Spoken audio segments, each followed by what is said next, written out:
Welcome to my channel. Today, we're slicing into Quentin Tarantino's explosive revenge thriller, Kill Bill, Volume 1 from 2003. A film that's equal parts grindhouse gore, samurai showdowns, and pure cinematic adrenaline. Made on a $30 million budget, it grossed over $70 million in the US alone and $180 million worldwide when paired with Volume 2, turning Uma Thurman into an instant action legend.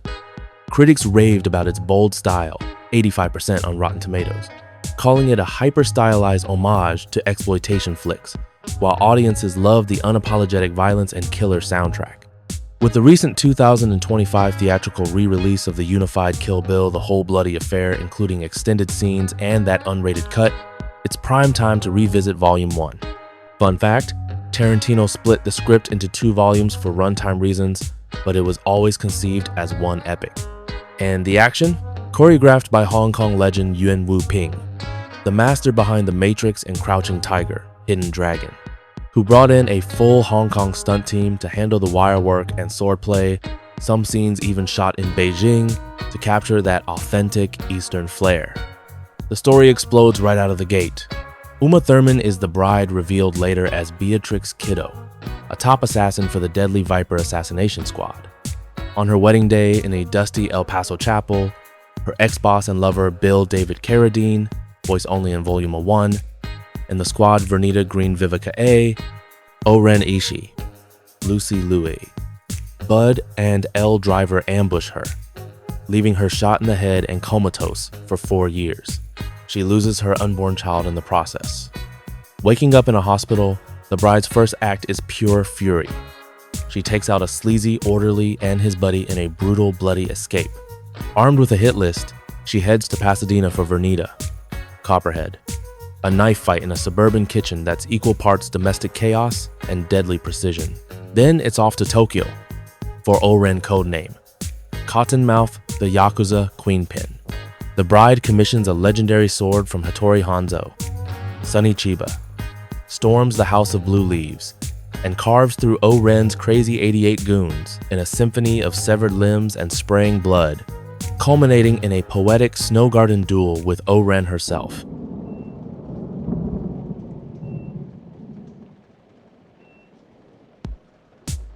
What elevates Kill Bill? Volume 1 is Tarantino's obsessive love for global cinema, particularly his deep fascination with Asian films from Hong Kong and Japan. He's always been vocal about it. Tarantino grew up devouring Shaw Brothers kung fu flicks and Japanese exploitation cinema, and this movie is his ultimate tribute. The yellow jumpsuit, a direct nod to Bruce Lee's iconic outfit in Game of Death, honoring the Hong Kong legend who broke barriers in Hollywood. The Snow Garden duel with Oren? It's essentially a remake of scenes from Lady Snowblood, Shurayuki Hime, 1973, the Japanese revenge classic starring Meiko Kaji Tarantino, borrowed the Snowy Showdown, the female Avengers' Bloody Quest, and even sampled the theme song, The Flower of Carnage. He didn't hide it, he celebrated it, blending it with Hong Kong martial arts flair through Yuen Woo-ping's choreography. Yuen, a Hong Kong icon from the Golden Harvest era, assembled his team of stunt experts who've worked on classics like Drunken Master, using practical wires, real swords, and Beijing studio shoots to infuse authentic Eastern mysticism. In my opinion, this East-West fusion wasn't just stylistic.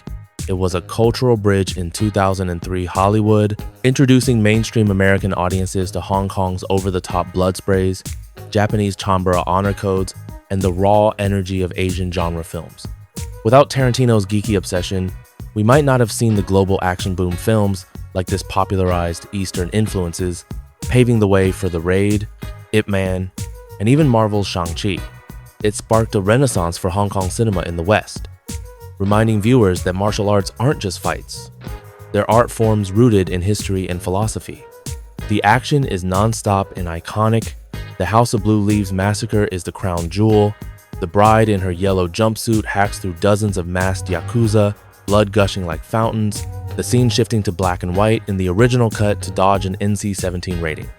O-Ren's anime origin story, animated by Production IG, is a brutal flashback of revenge and rise to power. The Vernita kitchen fight is raw and intimate: knives, cereal bowls, even a coffee can as weapons. Behind the scenes, Uma Thurman trained for months with Yuen's Hong Kong crew, learning sword work and wushu basics, while Tarantino scouted locations in China to nail the Eastern authenticity. Fun trivia: Sonny Chiba's Hanzo was a real-life martial arts star, and his sword-forging scene was shot in a Beijing set designed to evoke ancient Japan.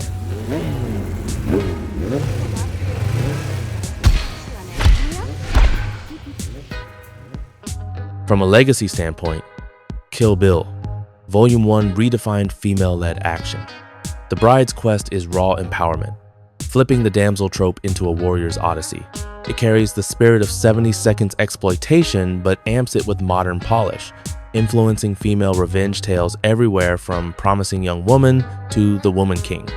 Tarantino's Asian obsessions, Bruce Lee tributes, Lady Snowblood riffs helped globalize Hollywood, bringing Hong Kong's kinetic energy and Japan's stoic drama to the forefront.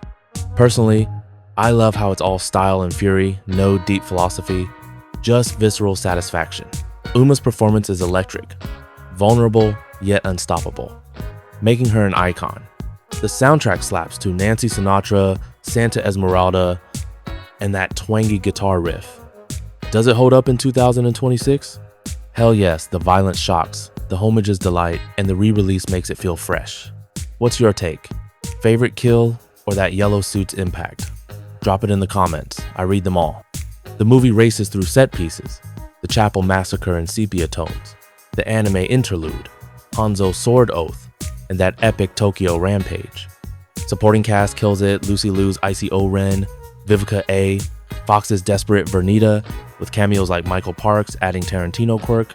He shot in practical spots across China, Japan, and the US. For global grit, and Yuen's Hong Kong team ensured fights felt real. Uma even did her own wire stunts in parts. Culturally, it was groundbreaking, empowering women in male-dominated action, celebrating international influences, and sparking talks on stylized violence. Its East-West blend opened doors for cross-cultural hits, proving Hollywood could borrow from Hong Kong without dilution. In the end, Kill Bill Volume 1 is a symphony of blood and style, a perfect setup for Volume 2's deeper twists.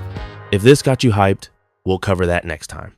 Thanks for watching. Smash subscribe and notifications. Tell me in the comments, best Volume 1 moment or why Tarantino rules. Catch you next time.